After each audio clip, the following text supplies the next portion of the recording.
Bom dia, galera. É, E aí, como foi vocês de Páscoa? Como foram vocês? Como está vocês esses dias em casa? A nossa aula ainda está acontecendo online. Eu resolvi fazer essa videoaula para vocês, para a gente estar mais próximo um dos outros, né? Vocês estarem vendo. E assim, com muita saudade de todos vocês.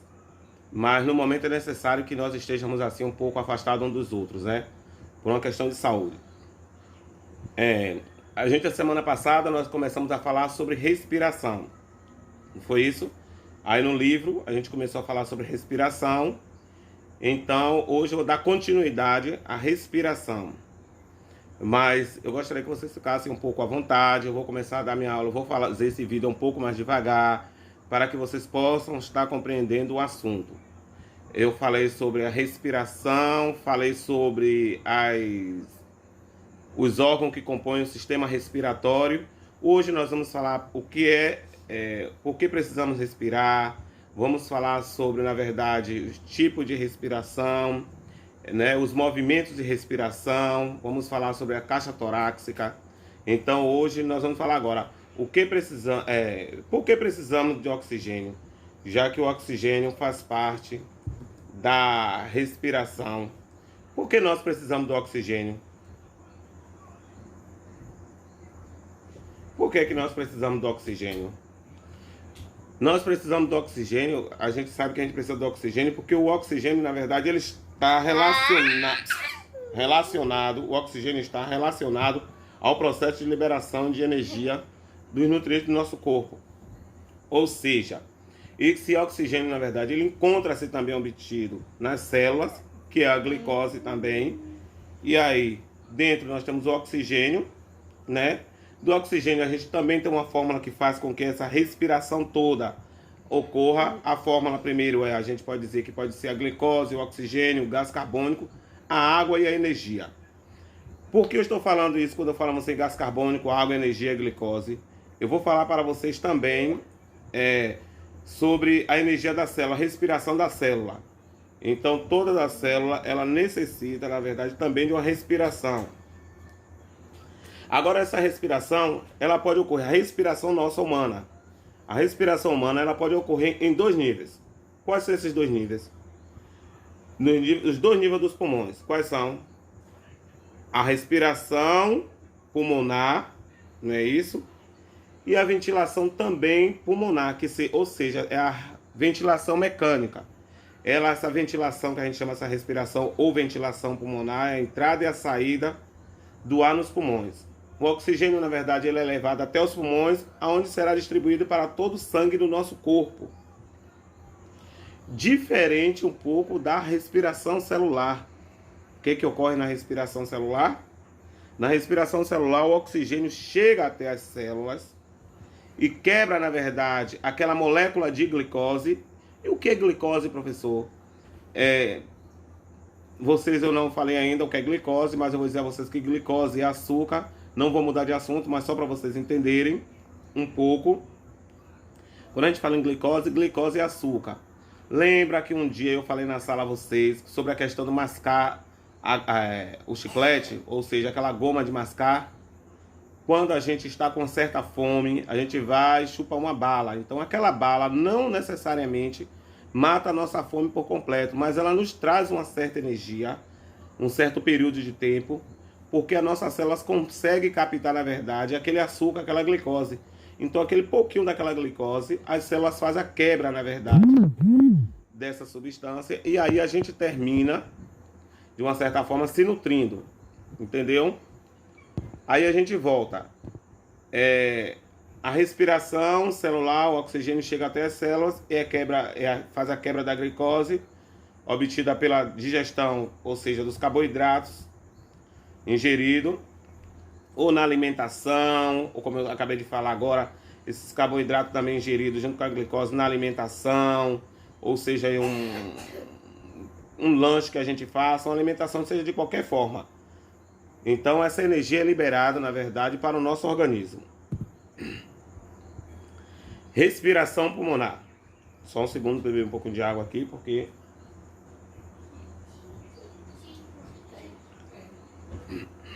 é minha garganta mesmo. Respiração pulmonar. Na respiração pulmonar ocorrem dois tipos de movimentos.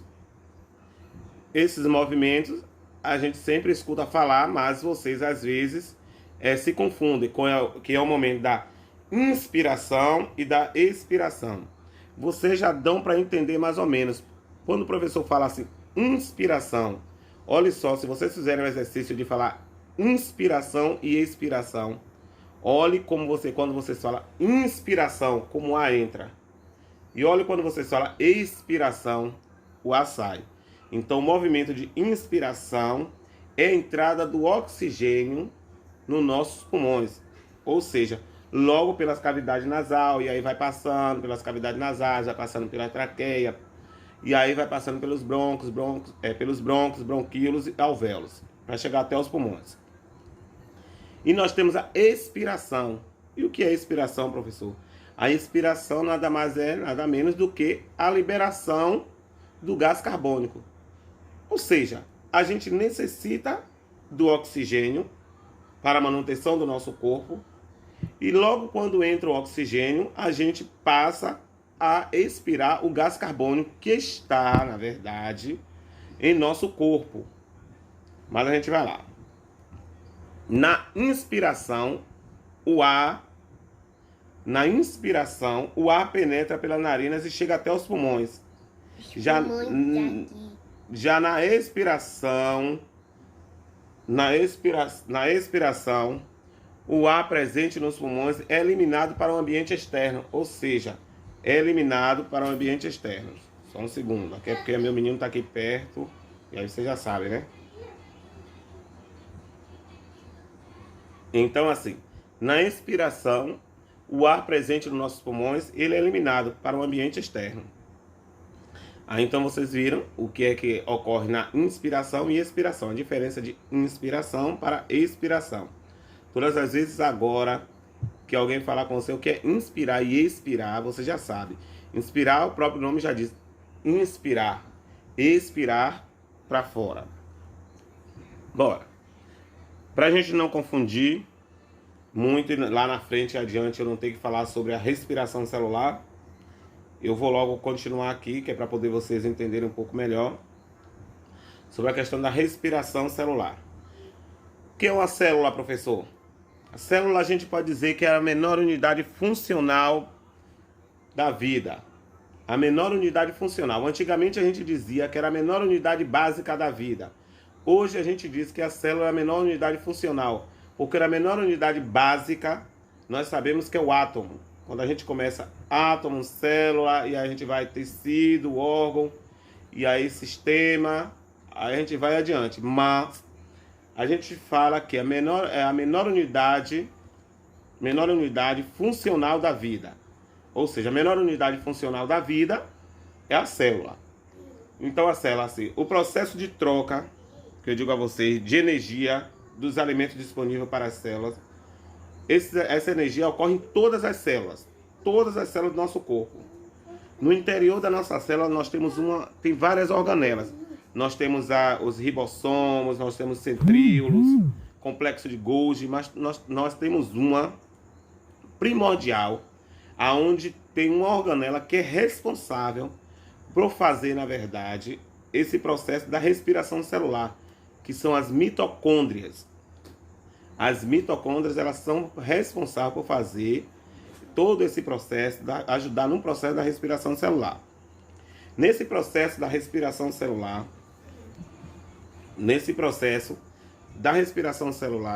o gás carbônico ele se combina com a glicose. Lembra da glicose que eu falei a vocês? Lá, que são, na verdade, pode ser resultante da digestão dos alimentos. Essa combinação libera grandes quantidades de energia, além de formar moléculas de água e de gás carbônico. Professor, por que o senhor colocou gás carbônico agora na hora?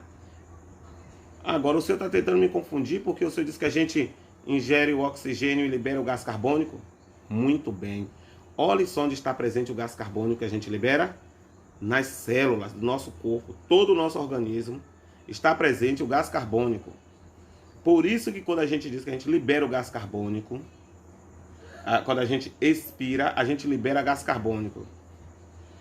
Tem uma questão que eu gostaria de deixar bem claro para vocês é a questão sobre essa liberação do gás carbônico. A grande concentração do nosso corpo de gás carbônico faz com que ocorra a morte das células. Por isso também que a gente precisa liberar, dentro da nossa respiração, liberar o gás carbônico. Porque se tiver uma alta concentração de gás carbônico no nosso organismo, ocorre a grande parte de morte das células. Até aí legal? Tudo beleza? Deu para entender? Se não der, a gente dá uma voltada quando a gente continuar a fazer nossas atividades também, que a gente for tirando dúvida na hora. Que vocês tiverem dúvida, eu vou tirando a dúvida de vocês na hora. Pronto. Falando da energia também na respiração celular, vou falar um pouquinho aqui sobre a energia. A energia é usada em diversas atividades das células, como eu digo a vocês. A gente pode ter as atividades das células, as atividades também das células que o nosso corpo faz. As atividades muscular, produção de substância, quando a gente faz uma corrida, sabe? Quando a gente faz uma atividade física mesmo regular, quando a gente está trabalhando em casa, fazendo alguma outra coisa. Então, sempre está ocorrendo também um desgaste da energia, né? Esse desgaste da energia, as células elas estão também em movimento e aí ela está desgastando também a energia. Quando tem a questão da água, que é a água que contém na célula, ela é utilizada pelo organismo. Mas o gás carbônico precisa ser eliminado, como eu disse lá anterior a vocês, de qualquer jeito. Porque, como eu já disse anteriormente, o acúmulo dele, do gás carbônico, interrompe a respiração celular. E isso, muitas das vezes, pode levar uma grande quantidade de células à morte. Por isso, a gente precisa estar liberando esse gás carbônico para não ter um acúmulo do gás carbônico no nosso organismo. Então, aí eu já tinha dito para vocês, essa questão da respiração celular. Se não ficou claro, eu vou voltar, né, para vocês entenderem. Eu quis falar porque, assim, quando a gente fala de respiração, eu tenho que falar dos movimentos respiratórios. E aí vocês vão me perguntar, professor, por quê? De onde é que tem esse gás carbônico? Onde é que permanece, professor, esse gás carbônico que a gente libera? Esse gás carbônico está no nosso organismo, nas nossas células. É liberado pelas nossas células. Então, é o que a gente diz, a respiração das células. Entendeu? Cadê o coração? É a respiração das nossas células. Então, nós temos aqui o sistema respiratório. Dando continuidade ao sistema respiratório, eu já tinha dito para vocês na aula passada, né? Os componentes que fazem parte do sistema respiratório. Nós temos as fossas nasais, né? As fossas nasais, na verdade. Nós temos a cavidade bucal, também, que pela boca também entra o ar. Nós temos a faringe, logo nós temos a laringe. Depois vem a traqueia, brônquios, na verdade, pulmão direito, pulmão esquerdo, nós temos 2 pulmões. E tem o diafragma também, que faz parte do sistema respiratório. Nós não podemos esquecer do diafragma, né? Que ele fica logo abaixo, tendo aquela sustentação dos pulmões, dos 2 pulmões. E aí, eu já tinha dito, o sistema respiratório ele é composto por via respiratória, por onde o ar passa, que é pelos pulmões, onde ocorrem as trocas gasosas. Essas trocas gasosas, ela ocorre nos pulmões, nos brônquios, bronquíolos, alvéolos pulmonares. Quando vocês derem uma olhada no livro, vocês vão ver lá o que são os alvéolos pulmonares. É aquelas partes bem pequenininhas. Se vocês não conhecem o pulmão, eu acho que algum de vocês já devem conhecer, outro não humano, mas o pulmão do boi. Porque assim, quando a gente fala em xinxim de bofe, na verdade o bofe é o pulmão do boi, sabe? Ah, vai ter um xinxim ali. Aí quando vocês estão comendo ali o xinxim, aquele xinxim preparado, bem preparado, a gente é conhecido como pulmão, ali é o pulmão do boi, né? Tem um pouco tem um pouco de diferença, porque o dele é maior, tem outras ramificações do boi, mas em algumas estruturas é quase parecida com a nossa, né? Então tem assim, as vias respiratórias, as fossas nasais, a faringe, laringe, traqueia também faz parte. E nós temos os pulmões, que dentro dos pulmões nós temos brônquios, bronquíolos, alvéolos e os alvéolos pulmonares, que são as menores partes. Os alvéolos pulmonares é onde ocorrem as trocas gasosas.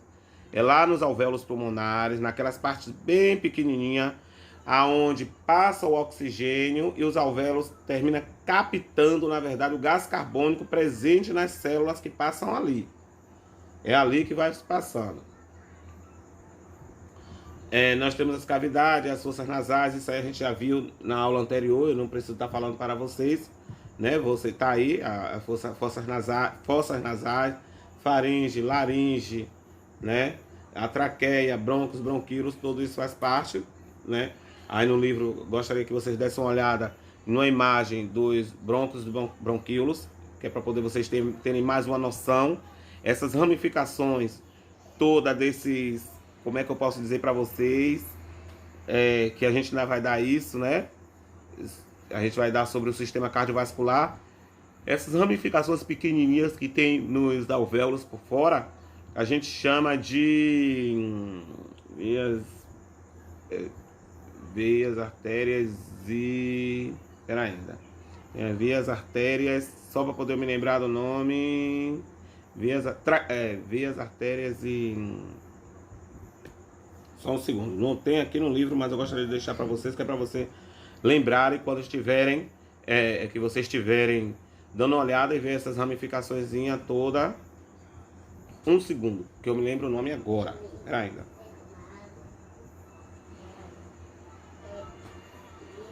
Veias, artérias e... Pera ainda, meninos. Pega aqui, por favor. Água aqui. Veias, artérias e... É o quê? Veias, artérias. Tô só passando aqui para ele o nome. É porque nós temos três tipos de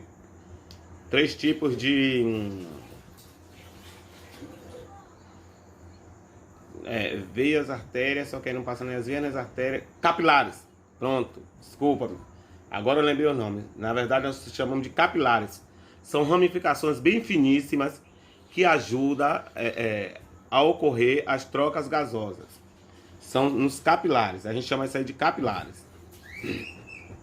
Pulmões. Tinha falado a vocês que nós temos dois pulmões. Nós temos o pulmão direito e o pulmão esquerdo. São órgãos elásticos, né, que preenchem a maior parte da cavidade do tórax, vocês sabem, sendo protegido por uma caixa torácica, que a gente chama, a que fica aqui, ou seja, aquelas costelas. Agora vocês vão entender. Ah, professor, qual a função daquelas costelas? Para você ver, tudo no nosso corpo, tudo que tem no nosso corpo, ela tem uma função. Então as costelas, na verdade, ela tem a função de proteger alguns órgãos do nosso corpo. Logo, essa função de proteger os pulmões. Tanto que vocês verem que os pulmões são protegidos se vocês derem uma olhada, justamente os pulmões ele está dentro dessas costelas. Ou seja, as costelas são para proteger contra algum impacto que venha ocorrer. Até porque o pulmão ele é frágil, qualquer coisa pode ocorrer, na verdade, uma perfuração dos pulmões. E aí ocorre, na verdade, uma infecção, ocorre também uma pneumonia, broncopneumonia, várias doenças que podem ocorrer, na verdade, nos pulmões, né? Assim, os ossos ficam apoiando os músculos, chamado também, como eu disse a vocês, no diafragma, ele fica apoiado, né? Lá no diafragma, que esse diafragma tem uma hora ele se contrai, outra hora ele relaxa, a depender do movimento que nós estejamos fazendo, o movimento, e lá na frente eu vou falar um pouquinho disso, expiração e respiração, quando a gente enche os pulmões de ar e quando a gente libera o ar dos pulmões, né? Os pulmões, eu vou dizer uma coisa rapidinho para vocês também aqui, que os pulmões, eles são revestidos, por uma chamada de uma membrana bem finíssima, chamada de pleura. Só para vocês lembrarem, vocês não lembram, porque tem um certo tempo, teve um dos sobrinhos desses cantores sertanejos, acho que foi Zezé de Camargo, Luciano, Cristiano. É uma dupla que tem, Cristiano e Araújo, que ele teve um acidente de carro e que aí foi o que aconteceu. E quando ele bateu o carro, terminou, na verdade, uma das costelas perfurando a pleura, que deu toda a complicação, porque essa pleura, na verdade, ela é uma membrana bem finíssima, que ela protege, na verdade, os pulmões de qualquer impacto. Como eu disse para vocês, se houver qualquer impacto de perfuração nos pulmões, pode ocorrer, na verdade, uma doença grave e levar até a morte, a depender do tamanho da perfuração ou do estrago. Trocas gasosas nos alvéolos. Só um segundo. Na minha água. Fui. Certo. As trocas gasosas nos alvéolos pulmonares. Os alvéolos são estruturas elásticas, como eu já disse para vocês, bem pequenas, né? Formada por membranas bem finas também, envolvida por rede de vasos. Olha onde tem agora, que eu vou dizer a vocês. Agora eu lembrei o nome lá, e agora eu vou dizer aqui. Essa rede de vasos nós chamamos de capilares. A gente chama essa rede de vasos de capilares. Então ela é toda envolvida, porque nesses vasos, desses capilares aí, é aonde consegue captar o gás carbônico que está presente na célula do nosso organismo, e daí passa para ser liberado esse gás carbônico. Existem milhões e milhões, a gente pode falar. Ah, professor, são quantos alvéolos? Os alvéolos são bem pequeno, finíssimo, como eu tinha dito a vocês anteriormente, né? Então são milhões de alvéolos que podem existir nos nossos pulmões. Em cada um deles ocorre as trocas gasosas entre o pulmão e o sangue, ou seja, ele liga ali entre o pulmão e o sangue, levando o oxigênio, pegando o gás carbônico, levando o oxigênio para o nosso corpo, o oxigênio necessário, e retirando o gás carbônico na expiração.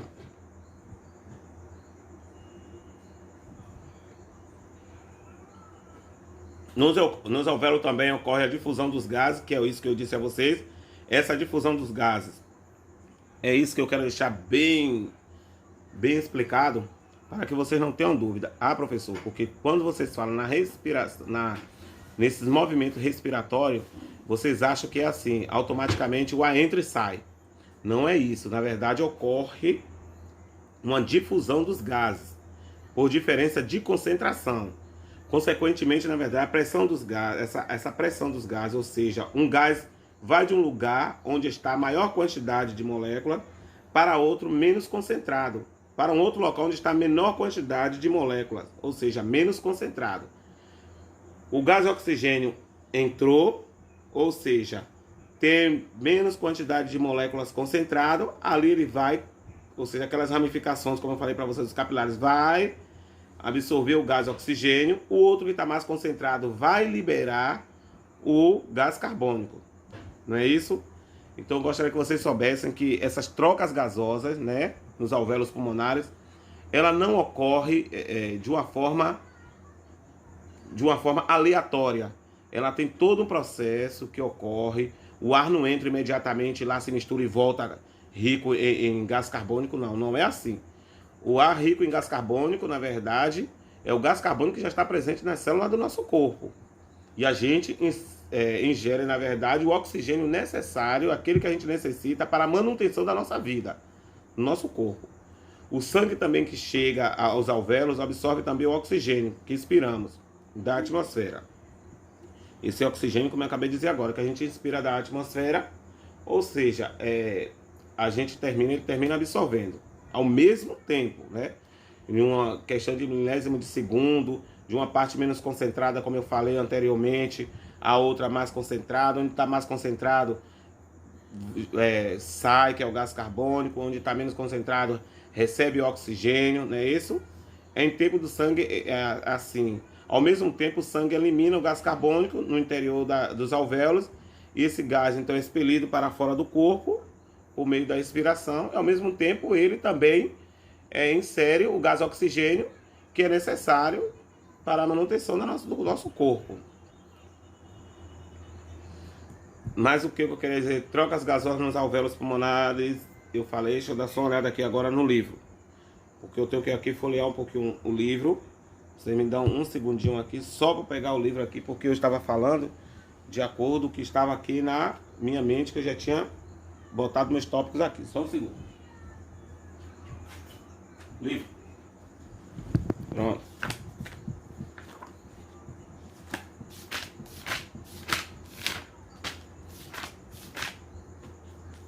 Olha aqui o livro. Calma. O livro. Pronto. Falar de movimentos respiratórios, que eu tinha falado lá na frente, né? Falar um pouco sobre movimento respiratório. Esses movimentos, nós temos os músculos, na verdade, Nós temos os músculos, nós temos também os órgãos que está interagindo nesse movimento. Quando a gente faz o movimento, nós temos dois movimentos esse, inspiração e o movimento de expiração. Na inspiração, o diafragma se contrai e desce o músculo intercostais, ou seja, esses músculos aqui, músculos intercostais que nós temos, né? Eles relaxam e eles também se contraem. Então, quando ocorre a inspiração, o que é a inspiração? A entrada de ar, né? Isso, o diafragma se contrai e desce os músculos intercostais. As costelas se elevam. Por que se elevam as costelas? O volume da caixa torácica também aumenta e o ar entra preenchendo os pulmões. Por que aumenta o volume da caixa torácica? Por que os músculos intercostais se contraem? Por que o diafragma se contrai também e desce? E os músculos intercostais se contraem? Porque enche a nossa caixa torácica, ou seja, os pulmões enchem. Então, quando enche, ele ganha espaço. Quando vocês fazem, ó, olha só como enche. Faça esse movimento aí só rapidinho para vocês entenderem um pouco. 10 segundos, só para vocês fazerem, para vocês entenderem. Puxem o ar para dentro, na inspiração.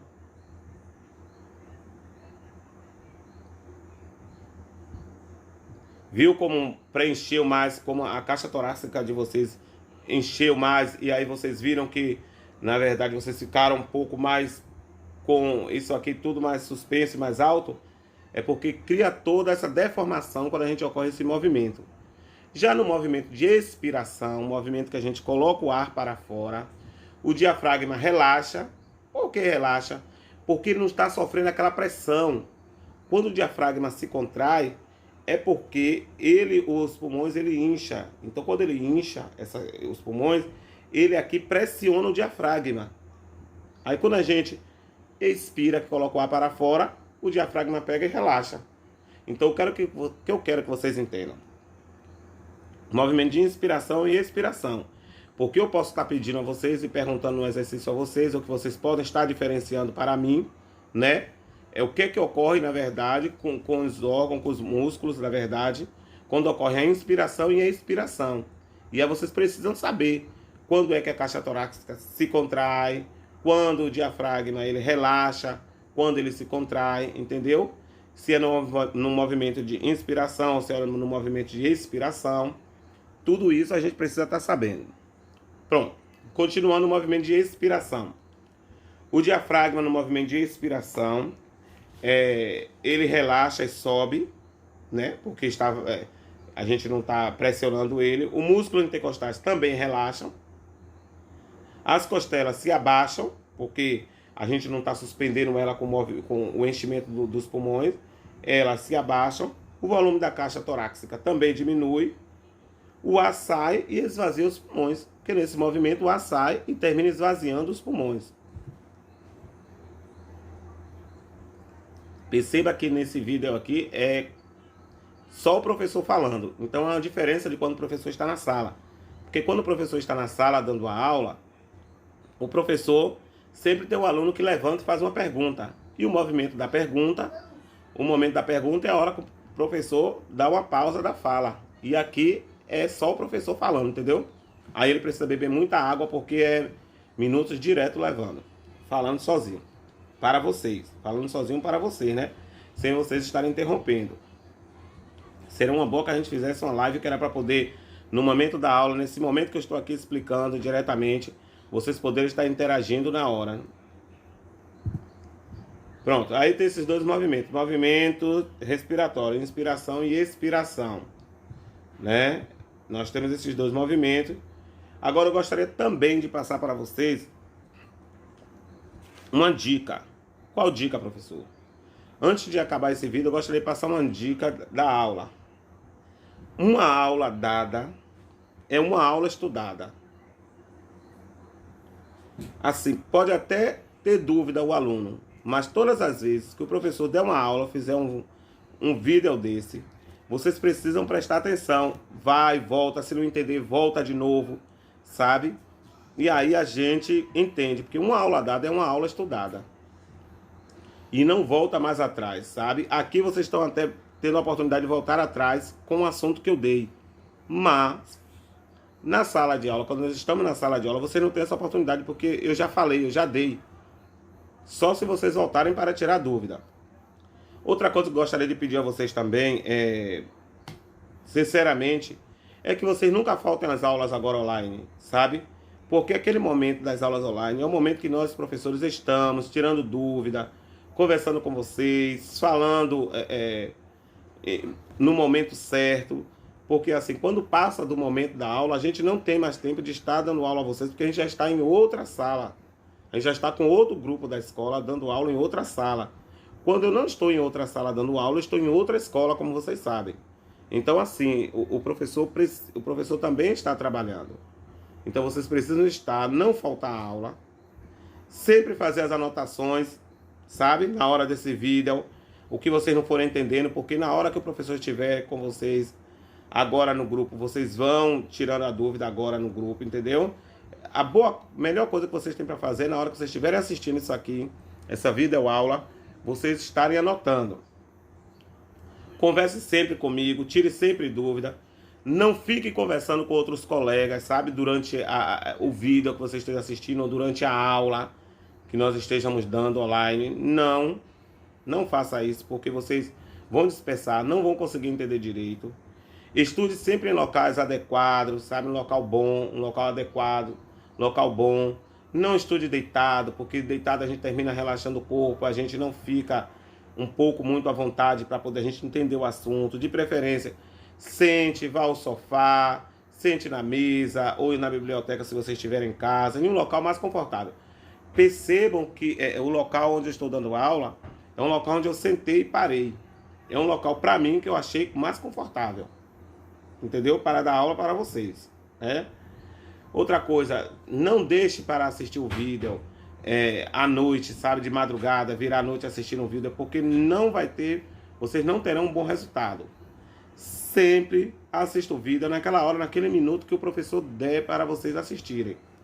O professor sempre dá um momento que vocês podem assistir e voltar. Se tiver a videoaula 40 minutos, o professor vai dar 50 minutos, 10 minutos é mais para vocês irem, voltarem, tirarem a dúvida, sabe, tentar compreender. Antes da aula, procure sempre se alimentar bem, que é para poder vocês terem, sabe, um bom resultado no aprendizado. É isso que eu gostaria de dizer para vocês. Mas, muito obrigado por vocês prestarem atenção. E agora, eu vou passar para vocês. Nós vamos tirar a dúvida agora. E logo após a dúvida, a gente vai resolver a atividade. Muito obrigado, um grande abraço a vocês. E até a próxima.